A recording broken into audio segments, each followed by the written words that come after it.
Welcome to my channel physics online tutor. तो आशा करते हैं आप लोग अच्छे होंगे, स्वस्थ होंगे।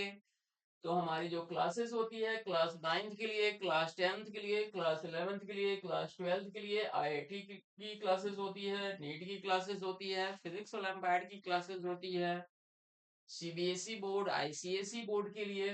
और हमारा 1-to-1 क्लासेस की भी फैसिलिटी अवेलेबल है और हमारा ग्रुप क्लासेस का भी फैसिलिटी अवेलेबल है। और मैक्सिमम टू मैक्सिमम हमारा ग्रुप क्लासेस में 5 स्टूडेंट का होता है और 100% क्वालिटी ऑफ टीचिंग है, एक्सेलेंट रिजल्ट्स है। और हमारा ये कांटेक्ट नंबर है और हमारा ये वेबसाइट है physicsonlinetutor.com। हमारा वेबसाइट है physicsonlinetutor.com। ओके। तो आज हम करने जा रहे हैं प्रॉब्लम नंबर 3.26। और ये आयरडो बुक से लिया गया है, जो कि फिजिक्स का बहुत ही स्टैंडर्ड बुक माना जाता है जेई एडवांस के लिए या जेई प्रिपरेशन के लिए या फिजिक्स ओलंपियाड जैसे स्टैंडर्ड एग्जामिनेशन के लिए ये बुक रेकमेंड किया जाता है। ओके। तो आइए इसका सॉल्यूशन हम करते हैं।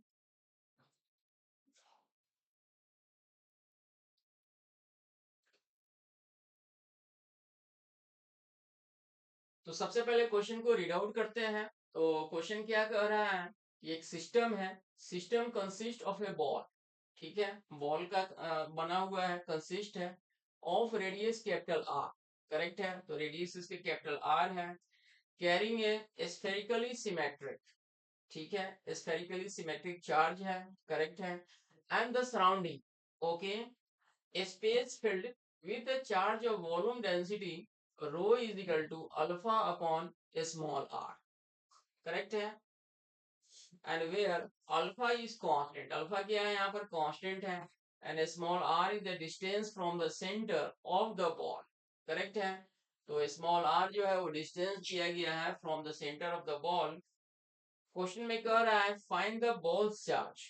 ठीक है, बॉल का चार्ज हमें कैलकुलेट करना है।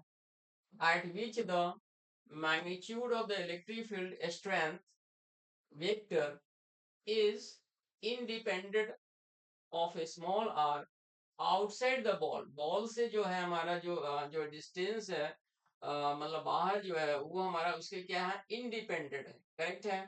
And how high is this strength, मतलब इस केस में इलेक्ट्रिक फील्ड भी हमारा कितना मतलब हाई होगा। स्ट्रेंथ का मतलब यहाँ पर इलेक्ट्रिक फील्ड है।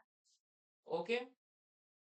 तो क्वेश्चन एक बार दोबारा हम रीड आउट कर लेते हैं। एक सिस्टम है consist of A ball of radius capital R and carrying a spherically symmetric charge and the surrounding, surrounding मतलब जो हमारा जो बॉल है, बॉल का रेडियस कैपिटल आर है और उसके बाहर, मतलब सराउंडिंग का मतलब क्या होगी, उसके बाहर।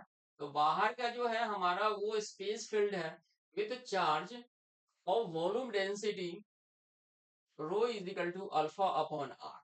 करेक्ट है। तो मीन्स वॉल्यूम चार्ज डेंसिटी जो है वो हमारा स्मॉल आर के साथ वेरी कर रहा है।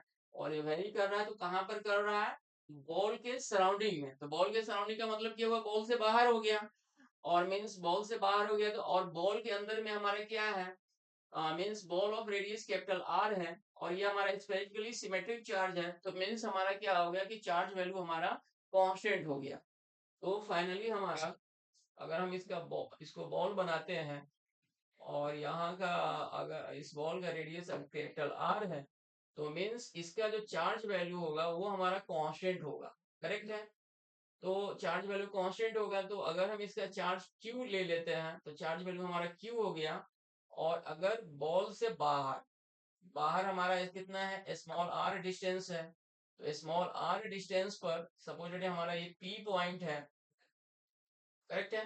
तो इस केस में जो है हमारा जो सराउंडिंग में है तो हमारा वॉल्यूम चार्ज डेंसिटी वो is equal to alpha by are है। करेक्ट है। तो इसको अगर हम ऐसे करते हैं तो फाइनली हमारा दो हमारा बन जाएगा इस तरह से जो है। करेक्ट है। तो हम यहाँ अगर हम सराउंडिंग का चार्ज अगर हम क्यू नॉट सपोज कर लेते हैं, सराउंडिंग का चार्ज अगर हम क्यू नॉट सपोज कर लेते हैं तो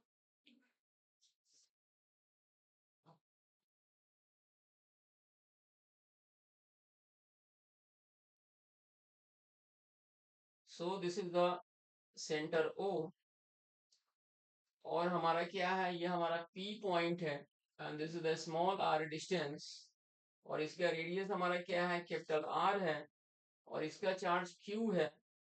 ओके, और यहाँ पर इसका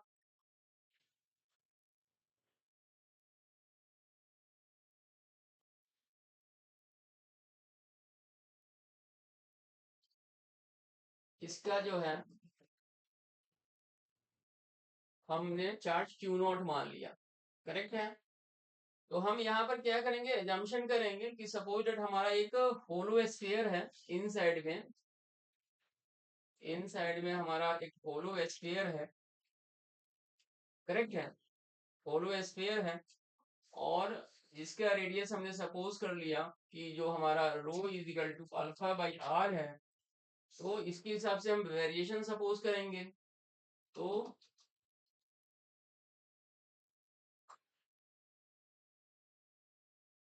इसका थिकनेस हमने सपोज डी आर सपोज कर लिया, तो क्यू नॉट का वैल्यू हमारा क्या होगा, क्यू नॉट मतलब हो जाएगा हमारा मतलब बेसिकली हमारा वॉल्यूम चार्ज डेंसिटी जो है, रो क्या होता है, D Q by D V होता है। ओके, तो डी क्यू हमारा हो जाएगा रो इंटू डी वी हो जाएगा, करेक्ट है। तो रो का वैल्यू हम यहाँ से पुट अप करेंगे, जो है गिवन है क्वेश्चन में, तो this is the alpha by are है, और डीवी हमारा हो जाएगा इसका जो है एरिया इंटू थिकनेस, तो 4 पाई r² इंटू डी आर हो जाएगा।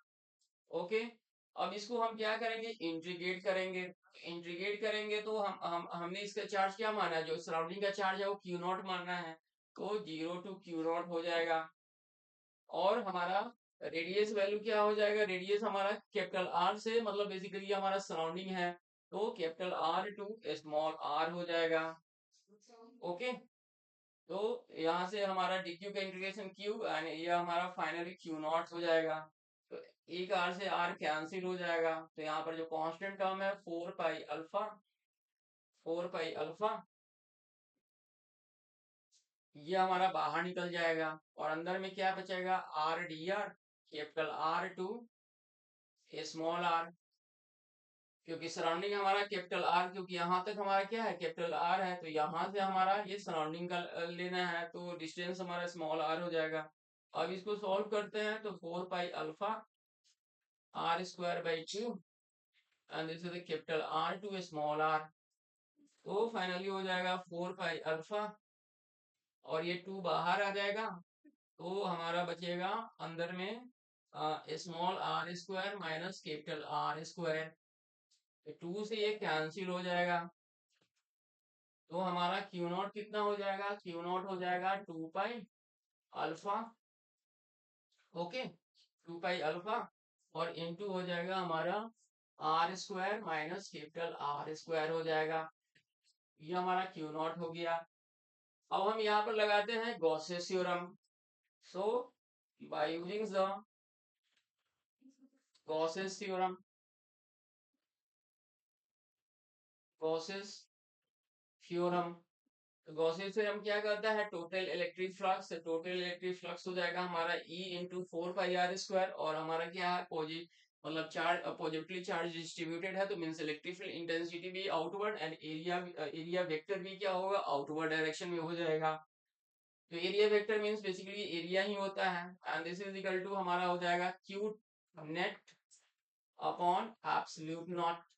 तो Q0 में हम Q नेट में हमारा क्या हो जाएगा, Q नेट में हमारा हो जाएगा Q प्लस Q0, क्योंकि बॉल का चार्ज हमारा हमारा Q है ना, और बॉल से बाहर का जो है मतलब सराउंडिंग का है, हमने Q0 सपोज किया था, तो Q plus Q0 divided by absolute not हो जाएगा। Q यहाँ पर क्या है, कांस्टेंट है, तो Q बाई एब्सोल्यूट नॉट रहेगा, प्लस Q0 का वैल्यू जो हमने निकाला है 2 pi alpha divided by absolute naught into R² minus capital R², correct है। तो means E is equal to हो जाएगा हमारा, अब इसको हम 1/4 पाई r² को लाते हैं, तो यह हो जाएगा Q upon absolute naught, plus 2 pi alpha divided by absolute naught into R square minus capital R square. अब इसको हम इससे मल्टीप्लाई करते हैं और इसको मल्टीप्लाई करते हैं। Capital Q sorry capital E is equal to हो जाएगा Q upon 4 pi absolute naught into R square plus 2 pi alpha upon 4 pi absolute naught R square. Correct है। और इसको हम इससे मल्टीप्लाई कर रहे हैं तो इंटू आर स्क्वायर हो जाएगा minus two minus 1/4 pi R square into 2 pi alpha divided by absolute naught into capital R square. Correct है। तो यहाँ से जो जो कैंसिल हो रहा है उसको कट करेंगे तो 2 पाई से ये कैंसिल हो जाएगा। टू आर स्क्वायर हमारा क्या होगा कैंसिल हो जाएगा। करेक्ट है। तो हमारा क्या बचेगा इसमें भी अगर हम कैंसिल करें तो हमारा 2 पाई से हमारा ये दिस इज द 2 पाई ये कैंसिल हो जाएगा। तो फाइनल एक्सप्रेशन बचेगा हमारा capital E is equal to 1/4 pi absolute naught into Q by R square. और यहाँ पर हमारा केवल बचा alpha upon 2 sigma naught. Alpha upon 2 sigma not.